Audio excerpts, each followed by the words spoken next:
یقین کے چراغ کہتے ہیں جو نیکی صرف اللہ کے لیے کی جائے وہ کبھی ضائع نہیں جاتی۔ دیر سے صحیح مگر وہ لوٹتی ضرور ہے، کبھی کسی نئی شکل میں، کبھی آزمائش کی صورت میں، یا ایسے وقت پر جب انسان کو خود اپنی نیکی یاد نہیں ہوتی۔ یہ کہانی ایک عام انسان کی ہے جو دمشق کے ایک پرانے بازار میں چنے بیچا کرتا تھا۔ نہ اس کے پاس دولت تھی، نہ بڑی دکان، اس کے پاس صرف ایک پرانی سی ریڑھی تھی جو وہ روزانہ بازار کے ایک کونے میں لگا کر بیٹھ جاتا۔ وہی اس کا روزگار تھا اور وہی اس کی دنیا۔ وہ روز صبح آتا، چنے تیار کرتا اور سارا دن پسینے میں شرابور ہو کر چنے بیچتا، لیکن جو چیز سب کو حیران کرتی وہ اس کی سخاوت تھی۔ جو بھی بھوکا یا غریب آتا وہ اسے بغیر پیسے کے چنے دے دیتا، اکثر بچوں کو مسکرا کر چنے تھما دیتا۔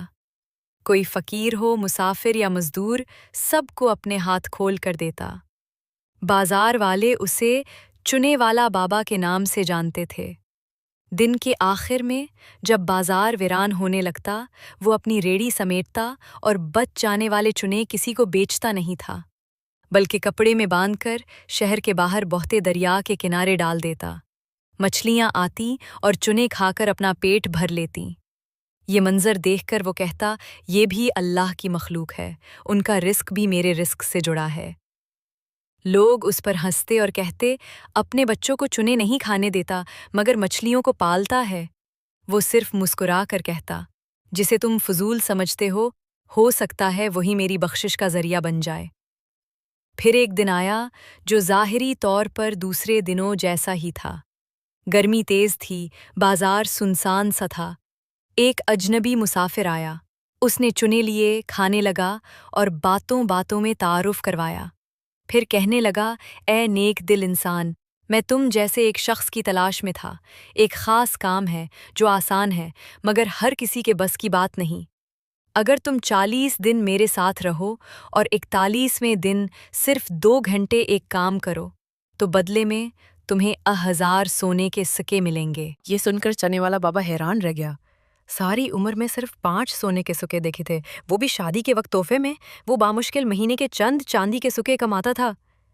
اس نے آسمان کی طرف دیکھا اور کہا، اگر یہ کام حلال رزق کا ذریعہ ہے تو میں انکار نہیں کرتا۔ اگلے دن وہ اپنے بھائی کے حوالے ریڑھی کر کے اجنبی کے ساتھ چل دیا۔ 40 دن معمولی کام کیے۔ اجنبی صرف کہتا، وقت آنے پر سب بتاؤں گا۔ پھر 41ویں دن آیا اور اجنبی اسے ایک گھوڑے اور بھاری بوری کی طرف لے گیا۔ کہا، بوری گھوڑے پر رکھو اور میرے ساتھ چلو۔ وہ خاموشی سے مان گیا۔ پہاڑ کے کنارے پہنچے، بوری کھولی تو اندر سے گائے کی کھال نکلی۔ اجنبی بولا، اس میں داخل ہو جاؤ، پرندے آئیں گے تمہیں اٹھا کر لے جائیں گے، وہاں تمہارا انعام ملے گا۔ چنے والا گھبرا گیا مگر پھر بسم اللہ پڑھی اور کھال میں داخل ہو گیا۔ پرندے آئے، اسے لے گئے اور پہاڑ کی ایک چوٹی پر چھوڑ دیا۔ وہاں کھال سے نکلا تو چاروں طرف خزانے تھے، سونا، چاندی، ہیرا، جواہرات۔ نیچے اجنبی کی آواز آئی، سب خزانہ نیچے پھینکو، میں نیچے تمہارا انتظار کر رہا ہوں، پھر تمہیں راستہ دکھاؤں گا۔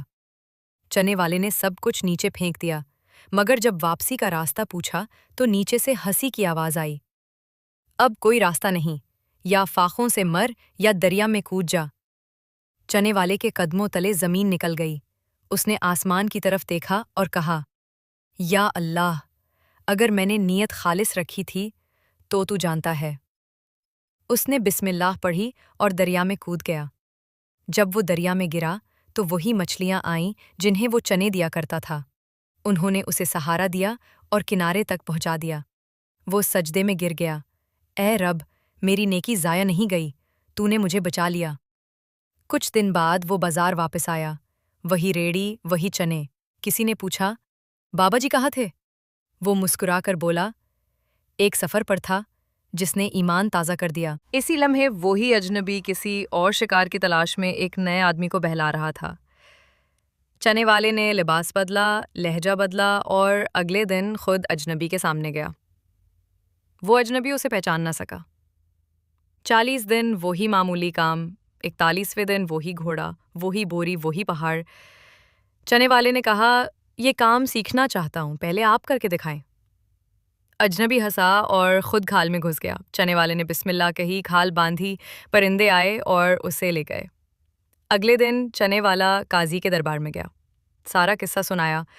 قاضی نے پہاڑ کا راستہ بند کروایا، خزانہ بیت المال میں جمع ہوا اور فریب کا دروازہ ہمیشہ کے لیے بند ہوا۔ کسی نے چنے والے سے پوچھا، تمہیں کیا انعام دیا جائے؟ وہ مسکرا کر بولا، انعام تو میں اس دن پا چکا تھا جب مچھلیوں نے مجھے پہچانا اور میرے رب نے مجھے بچا لیا۔